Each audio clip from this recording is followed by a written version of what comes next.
দাদার নাম বিশ্বেশ্বর বালি। তখন মানে এই ৭১-এর সময় আমার বড় ভাইয়ের একটি পাকশা রাইফেলের গুলি মানে এই কুন্দ দিয়ে ফুসফুসে সেই ঘা দিয়েছে, তখন সেখানে সে মারা গেছে। তখন কি সাইদি সাহেব ছিল সাথে? না, তখন সে ছিল না। কে ছিল না? সাইদি সাহেব ছিল না। আচ্ছা, না আমি দেখিনি, দেখি সাইদি সাহেব আমি তখন দেখিনি। আচ্ছা, আর এই যে আপনার এই যে ভাই বাদ দিয়ে মারা দেওয়ার ওই করার পর কয়দিন পর মারা গেছে?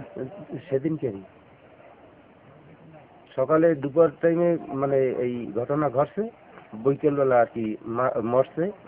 আবার মারি দিয়েছে এই আজাদ মিয়া, হাসান সাহেবের বড় ছেলে, আর এই আমার বাড়ির পশ্চিম পাশে মমিনা, এই দুইজনে মারি দিয়েছে আমার বড় ভাই। আচ্ছা, আমরা শুনছি মানে বিভিন্ন জায়গায় কথা বলা শুনি যে সাইদি সাহেব নাকি রাজাকার ছিল, এই ব্যাপারে কি আপনি জানেন? না, আমি কিছু জানি না। আপনি কি দেখছেন মানে শুনছেন যে সে রাজাকার ছিল কিনা? আমার মা বল তখন রাইফেলে যখন ঘা দিয়েছে বুকের উপর, তখন আমার দাদার ওই কাশের সাথে সাথে রক্ত বাইরে। কারা ঘা দিচ্ছে রাইফেল দিয়া? পাকসেনারা। ভালো ছিল যে কাজ বাসে, আমাকে কোনো দিন খারাপ দেয় নাই। কে? সাইদি সাইড। আচ্ছা, তখন এই আর্মিতে আসার পরে ওইখানে ঘটনাটা কি হয়েছিল একটু বলুন তো।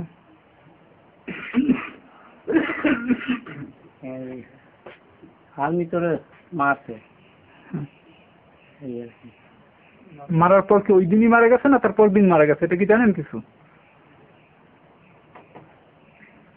পরদিন ওই দিন আবার ওই প্রতিদিন গিয়ে আমার ওই সব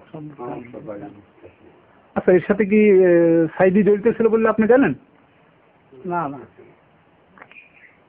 কি না মানে সাইদি জড়িত ছিল কিনা সেটা একটু বলেন তো। সাইদি এই ঘটনার সাথে কি জড়িত ছিল? না, সাইজের মধ্যে সাইজে আছে। আরে সাইজের নাম হয়েছে সাইজের মধ্যে নেই। আমার নাম রবীন্দ্রনাথ তালুকদার। আমি মিথ্যে কথা বলতে পারবো না। আপনি সেটা পুরোটা বলেন কি আছে যুদ্ধ যখন